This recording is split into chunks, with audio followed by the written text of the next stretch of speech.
हाय नमस्कार, मैं कामना। कैसे हैं आप लोग? मैं मुंबई शहर पे हूँ और इस मुंबई शहर में इतनी भीड़-भाड़, सपनों की दुनिया कही जाती है। यहाँ पर हर तरह के लोग आते हैं। यहाँ कोई कोई मज़दूरी करने आता है, कोई बिज़नेस करने आता है और कोई यहाँ पर एक फ़िल्म इंडस्ट्री, माया नगरी और फ़िल्म इंडस्ट्री में भी लोग अपनी किस्मत आज़माने आते हैं। कहते हैं हर रोज़ यहाँ सैकड़ों नए चेहरे आते हैं। उनमें से कितने चेहरे हैं जो कामयाब हो जाते हैं, कुछ बन जाते हैं और फिर उनकी कहानियाँ लिखी जाती हैं। कुछ चेहरे ऐसे भी हैं जो पता नहीं गुमनामी में खो जाते हैं। उनके साथ क्या होता है किसी को कुछ पता ही नहीं चलता और बस ये दुनिया ऐसी है। तो ये माया नगरी मुंबई जो आपको बहुत कुछ देती है हमें, जो जिस जैसे भी आता है और जब ये उसे अपना लेती है तो बहुत कुछ देती है। लेकिन बहुत कुछ खोना भी पड़ता है इस शहर में। अ, आपको आपके अपने और इस नगरी की ख़ास बात ये है कि यहाँ कभी कोई किसी का होता नहीं। यहाँ सिर्फ दिखावा चलता है। क्योंकि मैं बॉलीवुड से हूँ तो मुझे इसके बारे में ही ज़्यादा कहानियाँ कहनी या स्टोरियाँ या लोगों को जानने का मौका मिलता है। ऐसे तो हर किसी की अपनी दुनिया है, चाहे वो कॉरपोरेट हो, बिज़नेस का या जो भी हो, चाहे वो जो मज़दूर आते हैं यहाँ पर इतने वो मज़दूरी करने जैसे जो भी लोग हैं छोटे बड़े। लेकिन ये जो हमारी फ़िल्म इंडस्ट्री है ये बिल्कुल ही अलग दुनिया है, ग्लैमर है। यहाँ हर कोई आना चाहता है ना। यहाँ का एक आकर्षण ही अलग है जो लोगों को अपनी ओर खींच लाता है ना।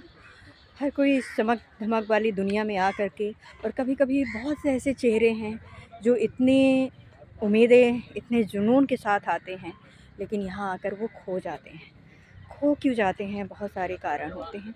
मैंने एक थोड़ी दिन पहले ही बहुत सारी कहानियाँ होती हैं, मैंने बहुत कहानियाँ कई बार सुनते रहते हैं, अरे वो एक्ट्रेस उसने सुसाइड कर लिया है, उसका ये हो गया। लेकिन वो तो ठीक है, उन्होंने खुद खुशी की, कभी कुछ नहीं सर्वाइव किया होगा या जो भी कारण रहा होगा। तो कई बार ऐसे होता है जब लोग इतने हद तक हताश हो जाते हैं और अपने आप को ख़त्म कर लेना चाहते हैं। लेकिन कुछ ऐसी भी घटनाएं होती हैं, एक क्राइम की दुनिया जो बहुत लोगों तक पहुंच ही नहीं पाती, उनकी ख़बरें नहीं पहुंच पाती और वो बस वहीं उनकी कहानियां ख़त्म हो जाती हैं। एक लड़की थी जो आई थी यहाँ पर एक्ट्रेस बनने। उसने 1-2 फ़िल्मों में काम किया, उसे काम मिल रहा था, खूबसूरत थी, देहरादून से थी, मॉडल थी और बड़ा फेस मतलब रिच फेस लगता था। तो देखते ही लोग उसे अच्छा ब्रेक मिल गया था। 1-2 फ़िल्मों में उसे मिला, कुछ हॉरर फ़िल्में उसने की और उसके बाद उसकी किसी से दोस्ती हो जाती है। उसके को-एक्टर ही रहते हैं सेट पे तो और वो जो उसका को-एक्टर था, उसकी गर्लफ्रेंड और वो दोनों मिल कर के उसका एक उसे इतना विश्वास में लेते हैं, भरोसे में लेते हैं और फिर उसका किडनैप कर ले जाते हैं। उसका किडनैप हो जाता है, उसे लेके जाते हैं इलाहाबाद और वहाँ पर उसकी माँ से डिमांड करते हैं, फ़ोन में मैसेज डालते हैं कि भाई पैसे भेजिए इतने लाख, अगर आपको अपनी बेटी चाहिए। अब घर वाले तो घबरा ही जाएंगे। ऐसी कभी उम्मीद घर वालों के कितने सपने होते हैं। एक तो बड़ी मुश्किल से वो पहले बात तो अपनी बेटियों के स्पेशली हमारे यहाँ पर बाहर जाना कितना ये होता है और कभी किसी तरह से भी अगर लड़की बाहर निकल आती है इंडस्ट्री में या फिर किसी भी फील्ड में, चलो जॉब के लिए तो ईज़िली अभी ये हो गया, लेकिन फ़िल्म इंडस्ट्री के लिए फिर भी कुछ टाइम आज से 2010, 12, 15 तक तो बड़ा मुश्किल था। अब तो बहुत यंग जो अभी जनरेशन है वो लोग आते हैं, उनके पेरेंट्स भी बड़े प्यार से उन्हें लेकर के आते हैं इंडस्ट्री में। पर एक टाइम था जब बहुत मुश्किल था। तो वो लड़के कितना कुछ करके घर वालों ने कितने बड़े सपने या कैसे उसके माँ-बाप ने इसे भेजा होगा या बच्चे को, और जब उन्हें ये सब खबर मिलती है तो उनके ऊपर क्या बीती होगी। लेकिन उसकी कहानी यहीं ख़त्म नहीं होती। उन लोगों ने उससे फिरौती माँगा और क्या हुआ, उसने बहुत वहाँ से जब उसे पता चला कि इन लोगों ने मुझे किडनैप किया हुआ है, क्योंकि वो फ्रेंड कुछ मूवी वूवी के बहाने उसे लेकर गए थे वहाँ पर कि तुम्हें फ़िल्म मिल जाएगी, फ़िल्म दिलवाएगी। तो वो चली गई थी भरोसे में, और उसमें एक लड़की भी शामिल थी।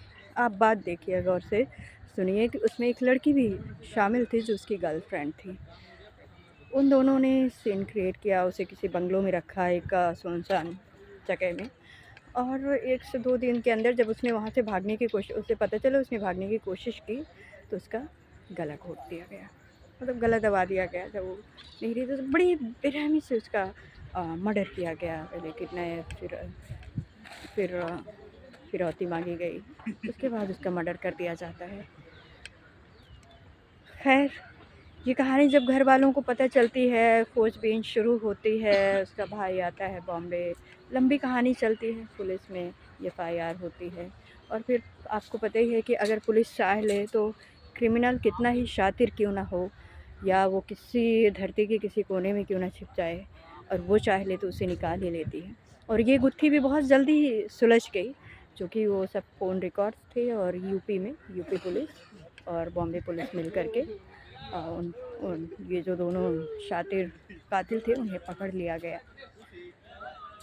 अदालत ने उन्हें आजीवन कारावास सुनाई, लेकिन उस लड़की की कहानी क्या, जो यहाँ पर आई थी इतने सारे सपने लेकर के एक्ट्रेस बनने, अपने माँ बाप, अपना इतना बड़ा ड्रीम हीरोइन बनना है, लेकिन उसके ख्वाब बस ख़त्म हो गया। और उसका किडनैप इसलिए हुआ था क्योंकि वो उन लोगों को ये लगता था ये बहुत बड़े घर की है, उसने बताया होगा वो उसी रॉयल फैमिली से ताल्लुक़ रखती है नेपाल के, तो उन्हें लगा ये बहुत बड़ी फैमिली से, और बस किडनैप करके इससे कुछ पैसे, उन लोगों का काम हम कुछ सही चल नहीं रहा था।